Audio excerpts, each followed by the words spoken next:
Real quickly, you know what day this is? I hit you with this right before we went on the air, and you knew what day it was, but you didn't know why it was significant.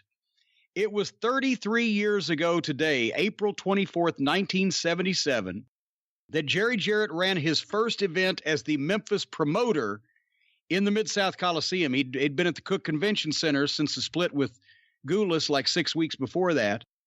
And this was the debut in the Mid-South Coliseum when he pretty much won the war and Nick folded up, left Memphis.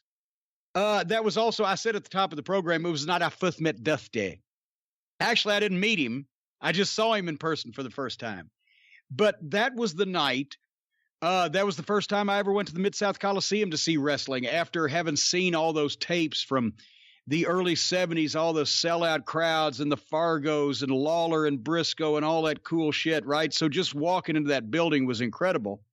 But looking back on it, as we've done deeper dives in the past on this particular event as related to larger spans of Memphis history, but this was a really important show because it established Jerry Jarrett as the promoter in the dispute between him and Nick Gulas that the NWA was in favor of.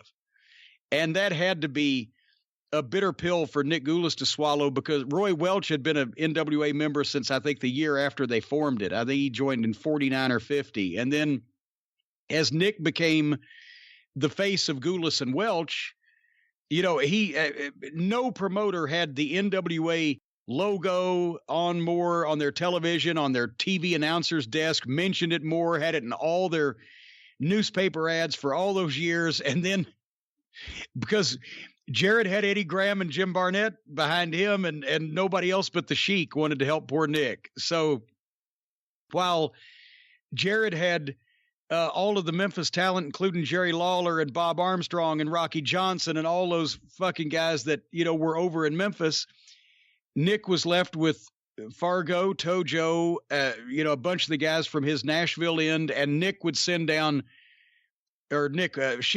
down himself and Bobo Brazil and Crazy Luke Graham and maybe Abdullah the Butcher, and it didn't work.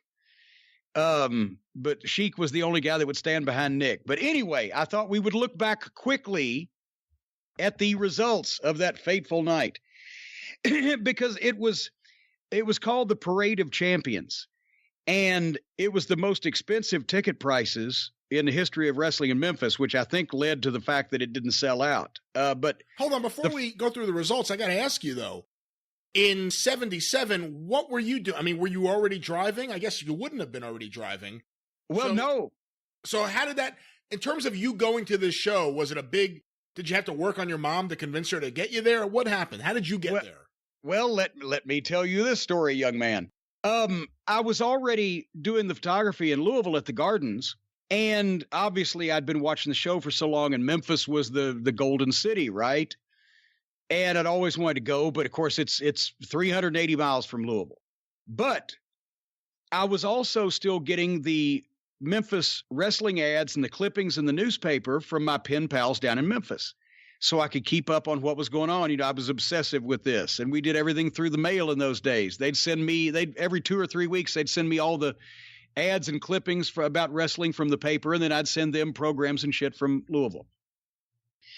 Well, when the split happened between Jarrett and Gulas, it was seamless in Louisville and Evansville up at this end of the territory because Jerry Jarrett, when he was Memphis Booker working for Gulas and Welch, he had come to Louisville and come to Evansville, and he had got the TV clearances himself, and he had got the arena contracts, and he had formed Louisville Wrestling Enterprises and put everything in Teeny's name, Christine Jarrett, his mother.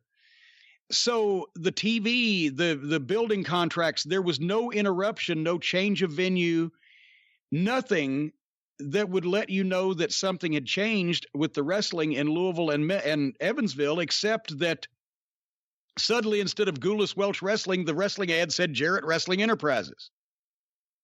Otherwise than that, you know, we wouldn't have known. But since it was such huge news in Memphis, because wrestling was so big in Memphis, it was front page news in the Memphis Commercial Appeal. I have all the articles in my collection. I have a couple of them, a full page article about the changeover in Memphis Wrestling framed it on my wall in the vault. That's where I got the news and figured out that Jarrett had split off. Well, I didn't figure it out. I read it. He had split off from the established promoter, was going to run his own show, and they'd switched TVs from channel 13 to channel 5. And that's why the one day when the strange TV show showed up here in Louisville, it was still the Memphis Wrestling guys, but didn't have Lance Russell and Dave Brown. That's where we were like, oh, fuck. What the fuck? They've got rid of Lance and Dave. And then when I got the article and I saw what had happened, Lance obviously was the program director at Channel 13. He had to give more than 2 weeks' notice. Dave was the weatherman. Jarrett had to make deals and get him away. So for a period of like 2 or 3 weeks, we had off-brand outlaw announcers. Otherwise, not everything was the same. But the newspaper coverage said that Jarrett was planning his biggest event ever, the biggest event in the history of Memphis wrestling, on April 24th, a parade of champions. Well, immediately after I got that article, the next Tuesday night, I asked Teeny. I said, wow, what's going to happen? Oh, yes, Jerry's got his own company now, and we're proud of it, and he's going to do this. And that's when I got in the back of my mind, because now we've got the inn. We can get tickets. I can get into ringside and take pictures. That's when I started working on my mom, because I'm 15. I can't drive. But then as we found out that he was winning the war and it was going to be at the Mid-South Coliseum and the big card was announced and all this stuff, my mom said, okay, we'll do it. And we even took this lady that went to the matches with her daughter, and they lived out here fairly close to us. They wanted to go also. So she took them because that way this lady could help her back and forth do the driving. And off we went to Memphis. And that's how I got to see, Jarrett's first card to Coliseum was my first card in the Coliseum. But I was a manipulative little young man at that time. And plus my mom, it was a big deal. And she was starting to be friends with Teeny, and they took care of us. We got front row tickets. She comped 4 of the $25 Golden Circle tickets. But that's, as I was mentioning before with the ticket prices, I was expecting, this will be a complete sellout, because that's what I'd seen, in a lot of cases on Memphis TV. I still wasn't really smart to the business then. Didn't know exactly how this was done or what was going on. But Jarrett took a page from Eddie Graham's book, and with a world title match in the main event and this big, card that they had. In the previous week, I'm looking at the ads in Mark James's fine book, Memphis Wrestling History. The previous week, the ticket prices at the Cook Convention Center were about the same as they'd been at the Coliseum. Ringside, $4, risers, $3, and general admission, $2. Because they had cheap tickets in Memphis because they ran 52 shows a year. The ticket prices for this show, $25 front row, $10 the rest of ringside, $6 risers, $5 loge, and $3 general admission. So, while the announced crowd was only 8693, they probably, to that point in time, did the biggest house that they'd ever done in Memphis wrestling because of those ticket prices. But still, it would have been at 4, 3, and 2, they would have turned them away on this fucking night, because they had 6387 the previous week at the Cook Convention Center, which that's almost all it would seat, and for Lawler and Rocky Johnson in the main event. But anyway, having said that, there was a couple things interesting as I look back on it. It was announced that Ron and Robert Fuller, who were in the Knoxville territory, and they hadn't been in Memphis together as a team in a couple years, they were going to face the Executioners, who were the Wwf Tag Team Champions. You remember that, don't you, Brian? Oh, of course. The famous appearance by the Executioners, Killer Kowalski and Chuck O'Connor in Memphis. Yes, Chuck the Monster O'Connor, who would later be Big John Studd. They were the WWF Tag Team Champions, WWF back in those days. They were in all the magazines, all Apters magazines. It was Killer Kowalski, who was 6'7" and 275, and Chuck O'Connor, John Studd, who was like, at that time, 6'9" and 320, 330, in these purple outfits, and with the lightning bolts down the fucking legs, right? When we get there, it's Ron and Robert Fuller, all right, but the Executioners were these two guys that were a masked team underneath. I can't remember what name they used in the Knoxville territory. I think they just rode over together. and the Executioner, they were about fucking 5'10" apiece and had white outfits with the mouths cut out. But they put Ron and Robert over and had a nice little, they probably had a better match than Kowalski and O'Connor at that stage of their respective lives would have. But it was a chance for Ron and Robert Fuller to be shown. And now in hindsight, or to be seen and get a win, in hindsight, Ron Fuller was the owner of the Knoxville territory, Southeastern Wrestling. You know this from the Studcast now.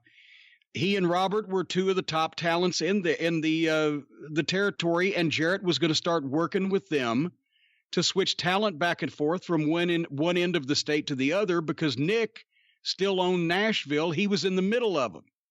So it was like they were playing a game of tic-tac-toe.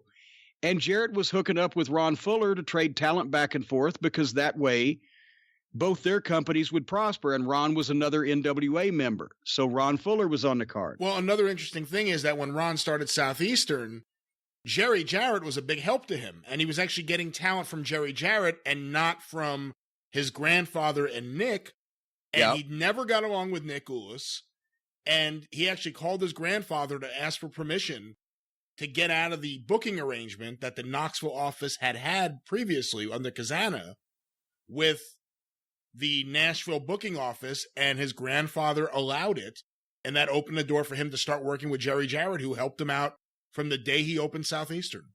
Yeah, so then here was Ron returning the favor. Now that Jarrett owns his own company, they're opening that relationship, and it's another show. This is the NWA members on this show are ridiculous. They had a 6-man tag, Ricky and Robert Gibson and Gorgeous George. Let me try that again. Was that Robert? Yes, I'm looking at the ad here. Yes, that's when George had switched. So Ricky and Robert Gibson and Gorgeous George Jr. against Pat McGinnis, Ken Dillinger, and George McCreary. And that was just for the babyfaces to get a win. But then the Southeastern Tag Team title match, Tommy Rich and Bill Dundee, who were the Southeastern Tag Team Champions, because they had just had a big show the week before in Knoxville at the Civic Coliseum with Harley Race defending the world title in the main event, and Rich and Dundee had won the belts over there, and they were defending them on this night against Pork Chop Cash and Norvell Austin, who were in Memphis, but the Knoxville Tag Team title was being defended in Memphis by two Memphis guys. So they were working together, and obviously Rich and Dundee retained there, and then Jarrett starts playing with it a little bit. Mike Graham and Kevin Sullivan were a top babyface team in Florida. Working for Eddie Graham. Mike obviously was Eddie's son. They weren't, their Florida tag team title was not called the World Tag Team title at that point. But since there was no national cable and there was no internet, Mike Graham and Kevin Sullivan became the NWA World Tag Team Champions on this night and defended against David Schultz and Bob Orton Jr. Schultz was in the Memphis territory. Orton was working mostly in Knoxville at that point. But there you got Orton Jr. is one of the best workers in the business. And of course, he's a Florida veteran. Graham and Sullivan were a top babyface tag team. They'd worked together a bunch. And Schultz at that time was just starting to be figured in the main event. So it was a good match, but it was for a phony title, but it was a good match. That's the first time I actually saw Mike Graham and Kevin Sullivan in person. And they represented the Florida office, because Eddie Graham, come to find out years later, was in the back because he had come up to see Jarrett's first event. So Eddie Graham, one of the most influential guys in the history of the NWA, is not only blessed Jarrett's card, but is there in person to see, the kickoff of the promotion. And then the local tag belts, the Southern Tag Team title, which is in big words, in big letters in the newspaper ad, NWA Southern Tag Team title. So they had basically 4 NWA title matches on this card. Phil Higgerson and Dennis Condrey, who were the champions at that point here, and Rock Hunter was their manager, took on Tommy Gilbert and Dusty Rhodes. Talk about the odd couple. They wanted Dusty on the card, and that's the place they put him. I'm not knocking Tommy, but it was an odd tag team. But Tommy had been having a program with different partners against Higgerson and Condrey for the most part over the previous few months. So he brought in Dusty Rhodes, and obviously they didn't switch the belts. They did a DQ, but that's the first time I got to see Dusty, and the people went nuts over him. When he came out, you could tell things had stepped up because they were used to the Memphis talent. And, you know, Rocky Johnson got big pops and Lawler got big boos.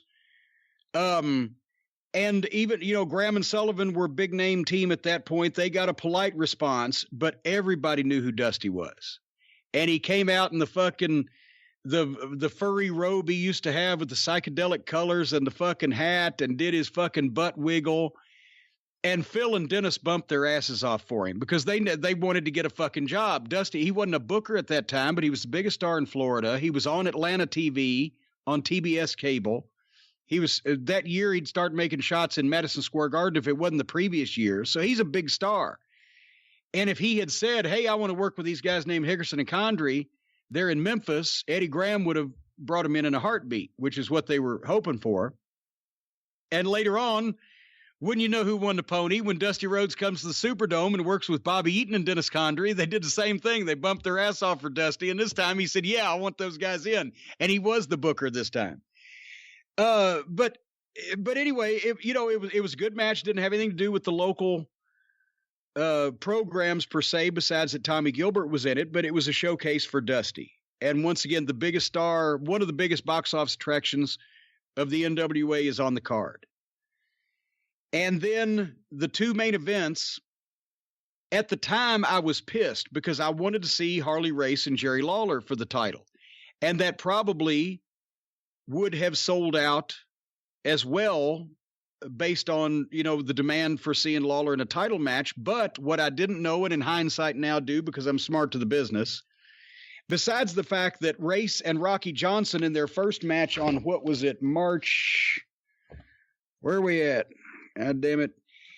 They wrestled on March 1st in the Coliseum. Race and Johnson for the world title, and Harley Race fucked him, but they sold out 11,257. So almost 2 months later, this is the rematch of a sellout, and Harley Race and Rocky Johnson one more time. Harley fucks him again and wins the match with the roll up in the tights, I believe it was that night. But the co-main event was Jerry Lawler versus Jack Briscoe for the Southern Heavyweight title, because in hindsight now I realize Jerry Lawler had to beat a former world champion on Jerry Jarrett's first big Coliseum card. So Lawler defended his Southern title against Jack Briscoe, and that's where the famous picture of him throwing the powder at Briscoe's eyes came from. And son of a bitch, it was the local commercial appeal photographer that got that, because I was on the other side. I was behind Lawler, just the way it worked out, positioning in the ring.